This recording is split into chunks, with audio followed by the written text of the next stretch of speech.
District and session court Rawalpindi نے وزیر اعلیٰ خیبر پختونخوا علی امین گنڈاپور کی عبوری ضمانت میں 28 مئی تک توسیع کر دی۔ ایڈیشنل ڈسٹرکٹ اینڈ سیشن جج نے عدالت میں علی امین گنڈاپور کے خلاف جلاؤ گھیراؤ اور کار سرکار میں مداخلت کے مقدمے میں عبوری ضمانت کی درخواست پر سماعت ہوئی۔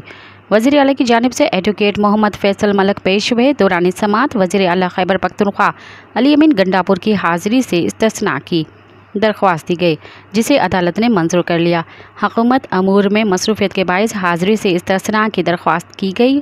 بعد ازاں ایڈیشنل ڈسٹرکٹ اینڈ سیشن جج نے وزیر اعلیٰ خیبر پختونخوا علی امین گنڈاپور کی عبوری ضمانت میں 28 مئی تک توسیع کر دی۔ خیال رہے کہ علی امین گنڈاپور کے خلاف تھانہ نصیر آباد میں مقدمہ درج ہے۔ مزید خبرن